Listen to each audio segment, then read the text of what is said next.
मेरे भोलेनाथ कहते हैं, मेरे भोलेनाथ कहते हैं कि कभी किसी के चेहरे को नहीं बल्कि उसके मन को देखो। कभी किसी के चेहरे को नहीं बल्कि उसके मन को देखो। क्योंकि अगर सफेद रंग में वफा होती, क्योंकि अगर सफेद रंग में वफा होती तो नमक भी जख्मों की दवा होती, तो नमक भी जख्मों की दवा होती।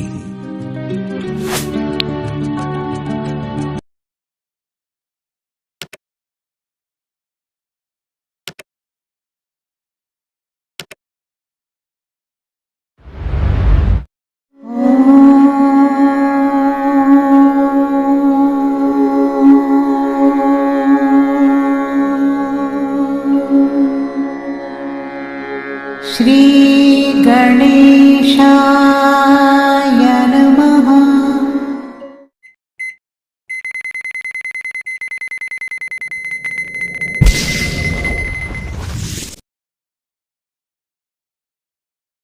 जय बिल्केश्वर महादेव। दोस्तों, मैं सोमदत्त आपका हार्दिक स्वागत करता हूं आपके मनपसंद यूट्यूब चैनल बिल्केश्वर महादेव में।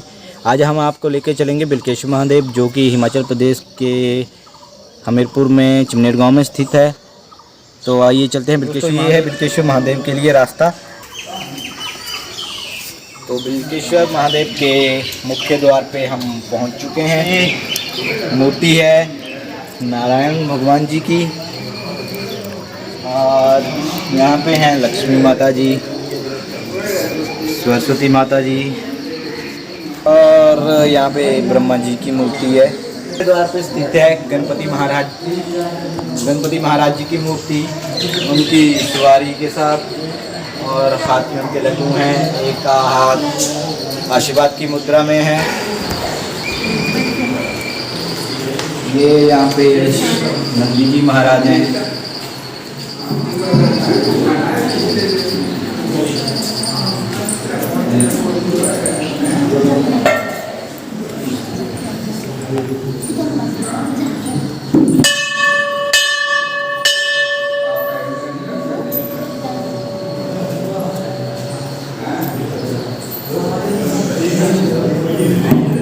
तो अभी हम हैं बिल्केश्वर महादेव के मंदिर में।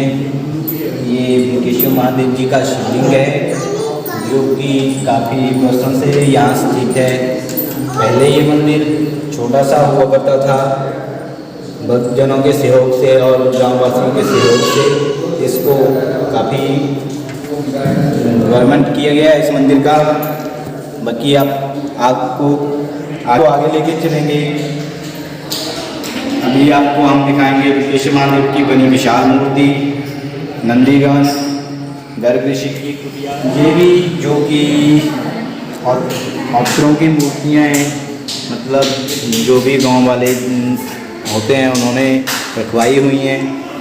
तो कभी भी आप लोग मूर्तियों पे कभी भी भोग ना लगाएं या उन पे कुछ प्रसाद न चढ़ाएं, जिससे कि मूर्ति खराब हो और आप लोग पाप के भागीदार बने।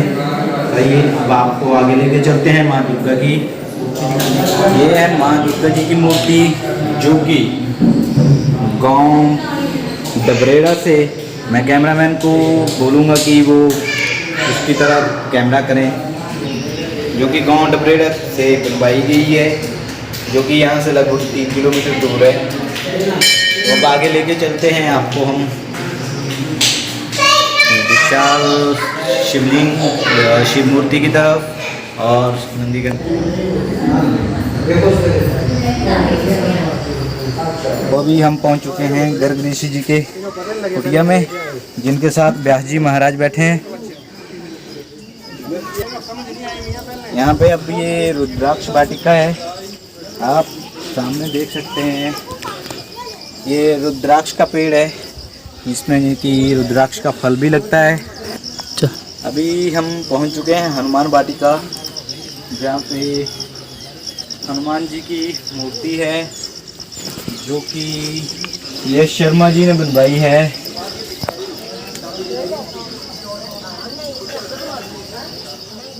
बाकी हम वही आपको आगे लेके चलेंगे।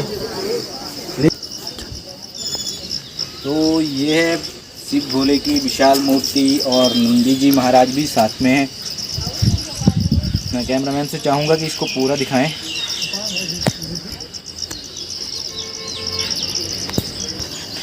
ये इस तरफ हमारा गांव है सारा टैंक। मैं कैमरामैन से चाहूँगा जूम करके दिखाएं थोड़ा। ये गशोता गांव है जो आप पार देख रहे हैं, और यहीं से सारा आपका घुमारबीन, लगवान, लंबलू सब दिखते हैं यहीं से। पूरा गांव जो है चमनेर वो इस तरफ को है, जितना भी आप देख रहे हैं।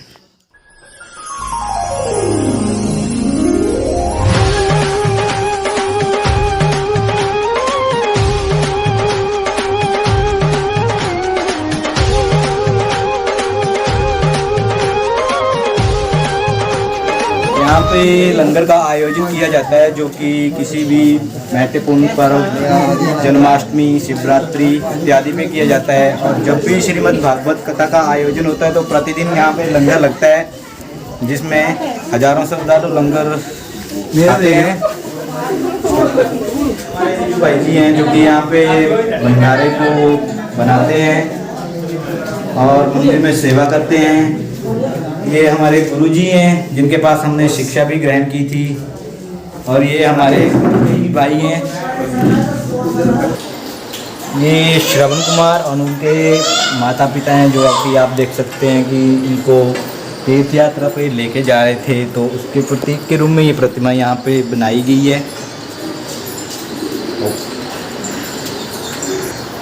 ये प्रतिमा है समुद्र मंथन की, जिसमें कि जब देवता श्रीहीन हो गए थे तब समुद्र मंथन किया गया था, जिसमें कि अमृत की प्राप्ति के लिए समुद्र मंथन किया गया था, जिसमें हलाहल विष जो निकला था वो आदि शिव महादेव महाकाल ने पिया था। ये है माता बिलनी श्री राम जी, लक्ष्मण जी जब श्री राम जी वनवास गए हुए थे, तो माता बिलनी ने जूठे पैर जो थे वो राम जी के खिलाए थे, ताकि कोई पैर खट्टा ना निकले, जिससे कि उनके प्रभु को कष्ट हो। बाकी श्री हरि विष्णु जी की और माता लक्ष्मी जी की। अभी इसके बाद एक दो प्रतिमाएं हम आपको और दिखाएंगे, जो कि आप आगे भी देखेंगे, जो कि मंदिर में बनाई गई हैं, मंदिर कमेटी की तरफ से और गांववासियों के सहयोग से। प्रतिमाएं जो थी 20 साल पहले ही दी थी, और उनके ही बगल में है लवकुश अश्वमेध के साथ, जो कि श्री रामचंद्र जी के बेटे हैं। ये आप देख सकते हैं, ये छोटी सी प्रतिमा शिव जी की है, और उनके पीछे स्थित हैं नंदी महाराज। अभी अंत में हम आपको एक नंदी की और दिखाएंगे, जो कि अभी हाल ही में बन के तैयार हुई है।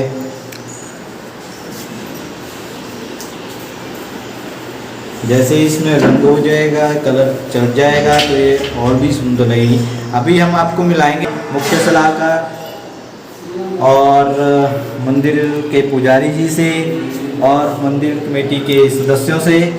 उनसे जानेंगे कि कैसे इस मंदिर में शिवलिंग की स्थापना हुई थी और कितने वर्षों से ये मंदिर यहाँ पे है, और इसमें क्या क्या खासियतें हैं, क्या होता है। तो चलिए अब चलते हैं मंदिर कमेटी के मुख्य सलाहकार के पास।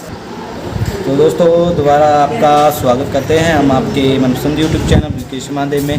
तो हम अभी बात करने जा रहे हैं मंदिर कमेटी के मुख्य सलाहकार मास्टर दुर्गादास जी से। हम इनसे जानेंगे कैसे मंदिर में शिवलिंग की स्थापना हुई थी और मंदिर की क्या खासियत है। तो आइए जानते हैं, मिलते हैं। नमस्कार गुरु जी। नमस्कार। इस मंदिर की खासियत क्या है और यहाँ शिवलिंग जो है कब स्थापित हुआ था? इस मंदिर का नाम बिल्केश्वर महादेव इसलिए पड़ा है कि प्राचीन समय बुजुर्गों से सुनी हुई कहानी है कि यहाँ पे बिल्लों का जंगल होता था, और कोई व्यक्ति अपने बकरियाँ आदि के लिए उसकी टहनियाँ काटने का बिल की पेड़ की, तो उससे सांप लट गए और उसकी आंखों की रोशनी चली गई, और रात को उसको स्वप्न हुआ कि ये तेरी आंखों की रोशनी भी ठीक हो जाएगी, ये सांप भी लुप्त हो जाएंगे, लेकिन जिस पेड़ की बिल की तूने टहनियाँ काटी हैं, यहाँ इसकी जड़ों में शिवलिंग है, उसको निकालो और उसकी स्थापना करो, आप ठीक हो जाएंगे। उसने गांव में बताया, आस पड़ोस में बताया, पूरा गांव इकट्ठा हुआ और उसकी खुदाई की तो शिवलिंग निकला और उसकी फिर स्थापना की तो उसकी आँखों की रोशनी यथावत और सांप भी लुप्त हो गए। तो ये प्राचीन मंदिर है और शिवलिंग जो है उसकी स्थापना भी पुरानी है, लेकिन थोड़े दिनों के उपरांत ही इस मंदिर का उत्थान शुरू हुआ। अब तो ये जो 35 फीट ऊंची शिव भगवान की जो मूर्ति यहाँ पे बनी है, वो नेशनल लेवल का आर्टिस्ट हमने यहाँ पे बुलाया। विजेंद्र जांगड़ उसका नाम था, भिवानी इसका हरियाणा का रहने वाला है। तो जब से ये मूर्ति बनी है, अब ये मंदिर जो है पूरे इलाका का जो है वो आस्था का केंद्र बन गया है, टूरिस्ट पैलेस बन गया है। आज भी यहाँ पे भंडारा हो रहा है और बड़े बड़े दूर दूर से पंजाब नूरपुर बेदियाँ से यहाँ आज बहुत सारे लोग आए हुए थे। तो उस गांव के लोग, सभी लोग हर साल उनके घर में बच्चा पैदा हो या शादी हो तो यहाँ मन्नत अपनी मांगने आते हैं। बिलकेश्वर महाद्वीप की इस तरह से ये पुरातन इतिहास है। तो गुरुजी दूसरा सवाल हमारा ये है कि इस मंदिर की खासियत क्या है? मंदिर में आने पे ये बहुत सारे लोगों की मन्नत यहाँ पे पूरी होती है। विशेषकर जिसके घर में संतान ना हो, अगर 5 सोमवार यहाँ इस मंदिर में आएँ और मन्नत करें, यहाँ पूजा करें, अर्चना करें, तो एक वर्ष के अंदर अंदर उसकी मुराद जो है वो पूरी होती है। ऐसी बहुत सारी घटनाएं हैं। अभी मंडी से एक परिवार आता था यहाँ पे, 5 सोमवार आया, उनके घर में शादी होने के उपरांत कई दिनों से संतान नहीं थी और उनके घर में 3 बच्चे इकट्ठे पैदा हुए। कसमैला जगह है मंडी में, वहाँ के लोग हैं, वो यहाँ आए तो 3 बच्चे इकट्ठे, 2 बेटियाँ और 1 बेटा उनके घर में पैदा हुए। लेकर के आए उनको। गुरुजी तो अब लास्ट मेरा सवाल ये है कि यही जब से हमने अपना बचपन भी यहाँ पे बिताया हुआ है, तो तब से हम देख रहे हैं कि यहाँ पे हर वर्ष प्रतिवर्ष भागवत कथा का आयोजन होता है। तो वो कितने वर्षों से यहाँ पे हो चला आ रहा है?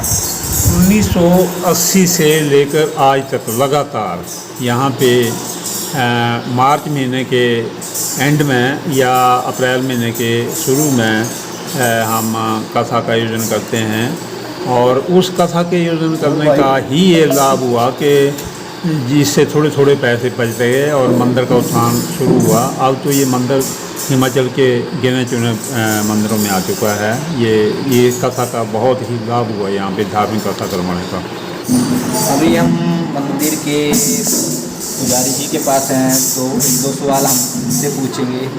पुजारी जी नमस्कार। नमस्कार। यहाँ पे जो है वो भंडारा जो है किस किस पर्व पे किया जाता है? यहाँ जो बिलकेश्वर महादेव मंदिर के बीच में हर महीने के जेठे सोमवार को भंडारा किया जाता है और जैसे भागवत होता है तो भागवत के हर दिन के बीच में हर दिन भंडारे का आयोजन होता है। और बाकी बिलकेश्वर महादेव मंदिर की ऐसी खासियत है, जो बाहर से यात्रु अपनी मनोकामना लेकर आते हैं, उनकी सभी ही यात्रियों की मनोकामना पूर्ण होती है और फिर दोबारा बड़ी धूमधाम से आते हैं।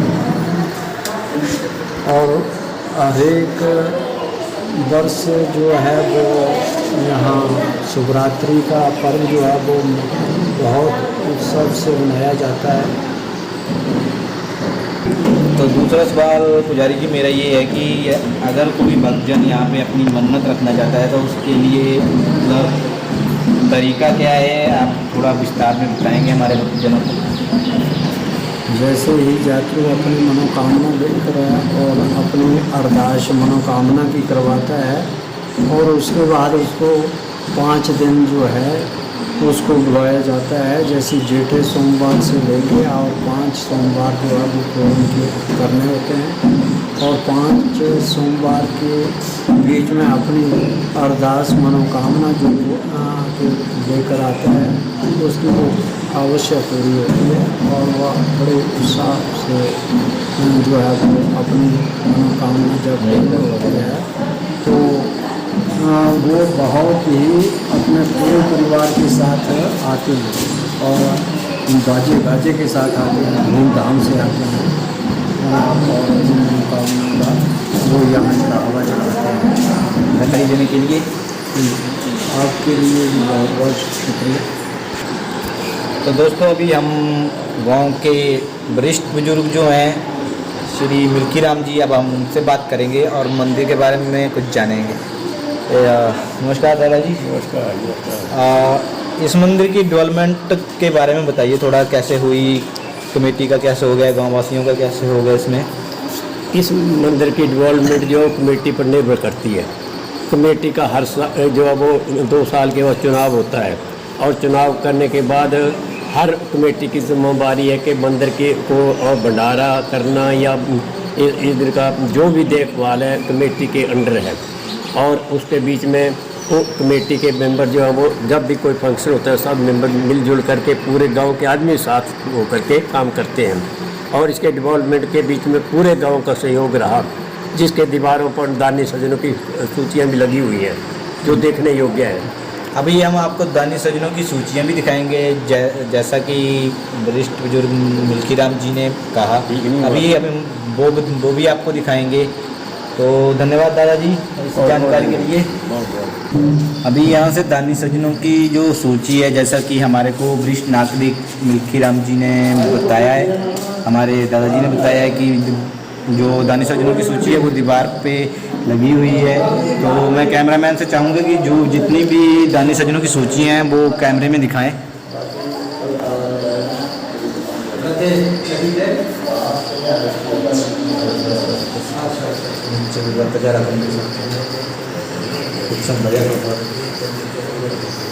मंदिर जा रहे हो?